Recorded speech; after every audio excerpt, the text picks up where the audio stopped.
రాష్ట్ర ఖజానా ఖాళీగా ఉన్నప్పటికీ అభివృద్ధికి అంతరాయం లేకుండా కార్యక్రమాలు చేపడుతున్నామని మంత్రి నిమ్మల రామానాయుడు తెలిపారు. పశ్చిమ గోదావరి జిల్లా పాలకొల్లులోని ఎలమంచిలి మండలంలో వివిధ కార్యక్రమాలకు మంత్రి నిమ్మల శంకుస్థాపన చేశారు. 2047 కల్లా రాష్ట్రం దేశంలోనే నెంబర్ 1గా ఎదుగుతుందని ఆశాభావం వ్యక్తం చేశారు.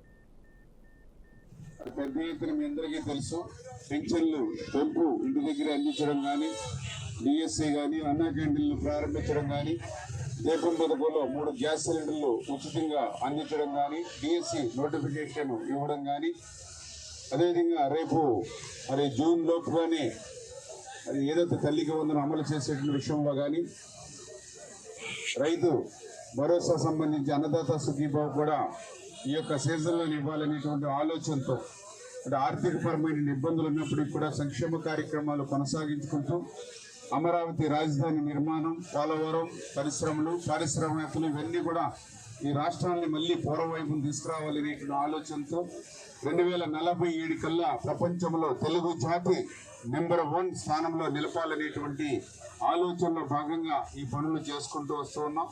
అందులో భాగంగానే ఈరోజు పెద్ద ఎత్తున మన నియోజకవర్గంలో కూడా మీ అందరికీ తెలుసు, నిన్ననే పాలకొల్లు మండలం నిన్న 6,50,00,000 రూపాయలు నిన్న ఒక్కరోజే పాలకొల్లు మండలంలో నిన్న నిధులు మంజూరు చేసి పనుల్ని ప్రారంభించుకోవడం జరిగింది.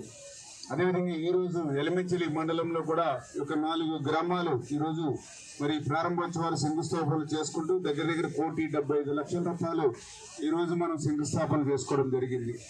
ఏదో ఒక మండలానికి ఒక నియోజకవర్గానికి సంబంధించిన నిధులు కాదు, ఏదో 4-5 గ్రామాలకు సంబంధించిన నిధులు.